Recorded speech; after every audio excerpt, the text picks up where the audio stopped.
कोई भी ऐसा नहीं है यहां पे जिसके जीवन में परमेश्वर का प्लान नहीं, एक भी नहीं। चाहे हम लाखों की गिनती में हों, हमें लगता है हम तो लाखों हैं, क्या परमेश्वर हमें जानते हैं? आपसे लाख गुना तारे हैं और एक एक तारा पृथ्वी से लाख गुना बड़ा है।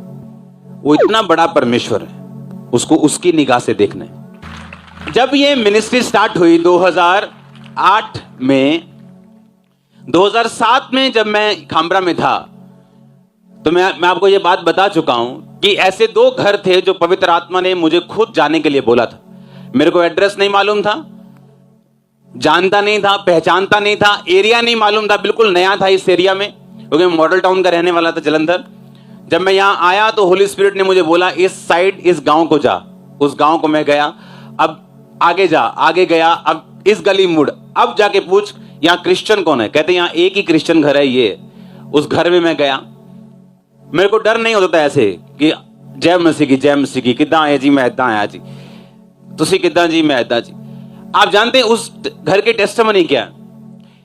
उस औरत को पथरी हो गई थी और किसी ने बताया आप चर्च जाओ, प्रार्थना करवाओ, आपकी हीलिंग हो जाएगी, आप चर्च में जाया करो। उसने चर्च में जाना शुरू किया, हस्बैंड ने जाना शुरू कर दिया, घर वालों ने फिर जाना शुरू कर दिया, लेकिन उसकी पथरी नहीं गई। और जब मैं उसके घर गया, उसने मुझे बताया कि अभी मेरा पथरी का ऑपरेशन हुआ है प्रभु में आने के 20 साल बाद या 25 साल बाद। जिस कारण मैं परमेश्वर में आई थी, मुझे उसका ऑपरेट करना पड़ रहा है। और देखो, परमेश्वर जो वफादारों के साथ वफादार है और सीधों के साथ सीधा है, वो मुझे बता रहा है उस घर के बारे में जो घर मैं जानता नहीं हूं, मैंने कभी देखा नहीं, कभी सुना नहीं, उस गांव में मुझे कोई नहीं जानता, और उस घर में मैं जा रहा हूं और वो बता रही है कि अब मेरी बेटी भी प्रॉब्लम में है, इसके भी बेबी नहीं हो रहा, इसका भी वही चल रहा है जो मेरी लाइफ में चल रहा था। परमेश्वर ने मुझे कहा इन पे प्रार्थना करनी शुरू कर। प्रेयर हुई, बेबी बॉय अगले साल, उसका घराना, उसका बाप और उसको खुद, उसके बाद हीलिंग परमेश्वर ने दी। उसको और भी दिक्कतें थी। इमेजिन करो, अगर उन 15 सालों में जब उसकी हीलिंग नहीं हुई, अगर वो परमेश्वर में ना होती, तो क्या परमेश्वर मुझे उस घर का एड्रेस बताता? अब हाल ये था कि उस बीमारी के कारण परमेश्वर में तो आ गए, अब एक बीमारी तो अड़ गई है, लेकिन उसकी लाइफ में अदर थाउजेंड्स ब्लेसिंग आ चुकी हैं, हजारों। इमेजिन करो, अगर वो इस छोटी सी बात से कि मेरी पथरी का हल नहीं हुआ परमेश्वर में ना होती, तो आज भी उसकी बेटी बच्चे को तरस रही होती,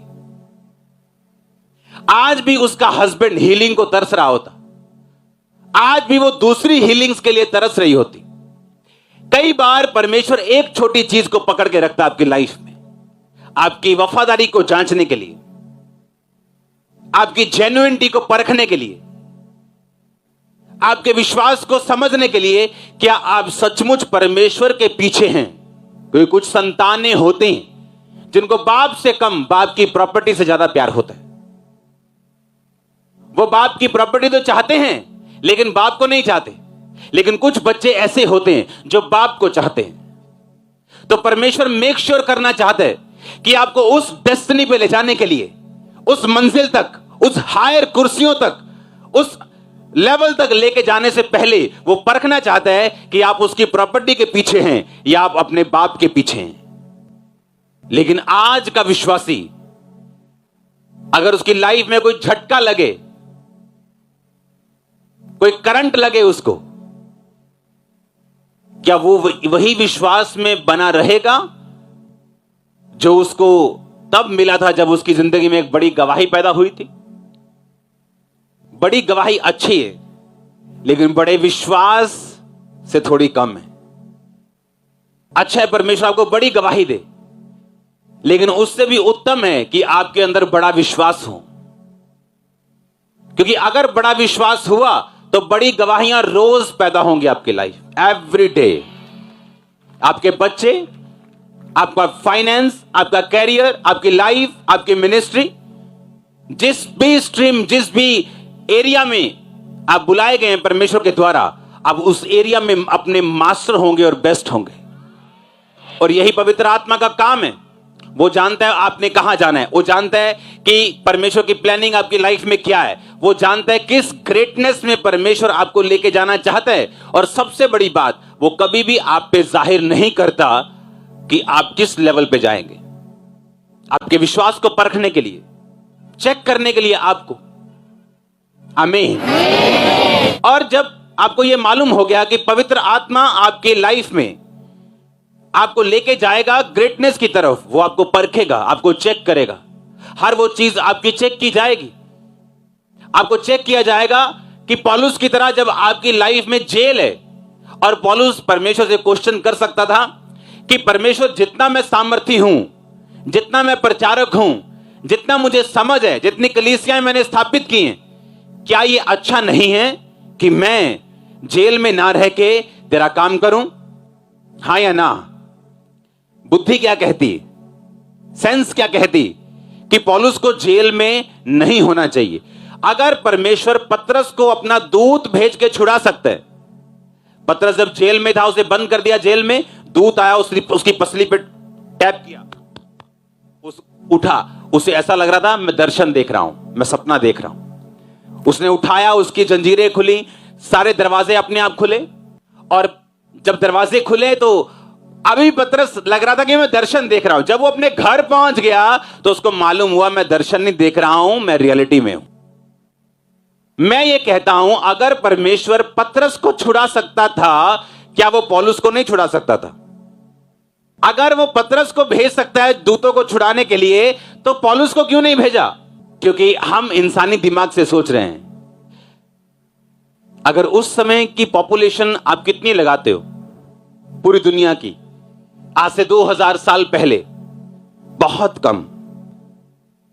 अगर पौलुस शरीर में खुला भी घूमता तो ज्यादा से ज्यादा 1 से 1.5 करोड़ लोगों तक पहुंच पाता अपनी पूरी लाइफ में। आज उसी जेल में बंद पत्रियां 400 करोड़ से भी ज्यादा लोग पढ़ चुके हैं।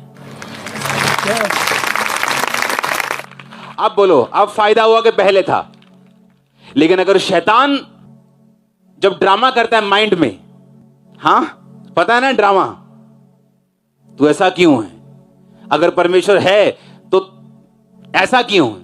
तू बाहर क्यों नहीं हुआ? उसके दूत कहां चले गए? वो तुझसे प्यार नहीं करता। पतरस को छुड़ा सकता है क्या? तुझे नहीं छुड़ा सकता। लेकिन परमेश्वर को आने वाला कल मालूम है। उसी पौलुस ने उस जेल में रहते हुए सबसे ज्यादा पत्रियां लिखी हैं जो आज आप पढ़ते हो। पतरस ने सिर्फ 2 लिखी हैं, कई प्रेरितों की है ही नहीं। सबसे ज्यादा पौलुस की हैं। कलीसिया में सुधार सबसे अधिक पौलुस के हैं। कलीसिया कैसे चलानी है सबसे ज्यादा पौलुस जानता है। पौलुस ने उस सब पत्रियों को उन जेलों से लिखा, अपनी कैद में लिखा।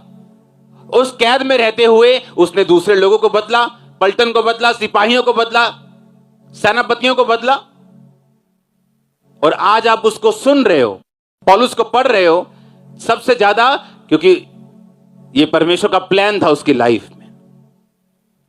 आज जब आप अपने दिमाग से सोचते हो, अपनी सेंस यूज कर, इस्तेमाल में लाके कि परमेश्वर ने यह काम ऐसे क्यों नहीं किया, यह काम उसने ऐसे क्यों नहीं किया। आज मैं अपनी पढ़ाई पूरी करके ऑस्ट्रेलिया में, कहीं और जिंदगी में, कहीं और देश में, कहीं सेट हो गया होता, लेकिन उस टाइम जब यह सब कुछ होना था, परमेश्वर ने मुझे पागल किया, डॉक्टरों के पास ले गया, सब बाबाओं सब तरफ गया, जब कोई इलाज नहीं हुआ, सुसाइड करने तक पहुंच के फिर यीशु मसीह के बारे में मालूम होता है। और जब मालूम होता है तो फिर भी हीलिंग नहीं होती। लोगों की हो रही है, इसकी हो रही है, इसकी हो रही है, इसकी हो रही है। कितने साल, 1 साल, 2 साल, 3 साल, 4 साल, 5 साल, 10 साल, पता नहीं अब होगी कि नहीं होगी, लेकिन आज मैं हील हूं, डिलीवर्ड हूं, लेकिन अपने टाइमिंग से। हालेलुया। उस टाइमिंग से जो स्वर्ग में निर्धारित की गई थी। अगर वो टाइमिंग से मैं ना चलता तो आज आप यहां ना बैठे होते, आज आप ये टेस्टिमनीज ना सुन रहे होते। वो सब कुछ डिजाइन किया गया था हेवन के द्वारा। आमीन। लेकिन बाइबल कहती है शारीरिक व्यक्ति वो शरीर की आंखों से सोचता है और आत्मिक व्यक्ति आत्मिक चीजों के ऊपर मन लगाता है। जिस दिन ये सारे ड्रामे खत्म हो जाएंगे दिमाग में कि हीलिंग होगी कि नहीं होगी, डिलीवरेंस होगी कि नहीं होगी, बरकत आएगी कि नहीं, जिस दिन ये ड्रामे खत्म हो जाएंगे और आप परमेश्वर को उस तरह से प्यार करेंगे जिस तरह आप अपने बाप को करते हैं। आप ये नहीं सोचते आज अगर बाप ने मुझे साइकिल नहीं दिया तो मैं पड़ोसी को अपना बाप बना लूंगा। आप उसी के पास ही रहते हैं, हाँ या ना? और जब ये माइंडसेट हो जाता है कि यीशु मसीह मेरा बाप है, मैं जानता हूं वो एकमात्र परमेश्वर है, ये गवाहियां साबित करती है, प्रेजेंस साबित करती है, वर्ड साबित करता है कि वो एकमात्र परमेश्वर है। जब आपको इस बात की समझ आ जाती है और आप इन ड्रामों से आजाद हो जाते हो, आपकी वो लाइफ शुरू होती है जो आपने सपने में भी नहीं सोची हो।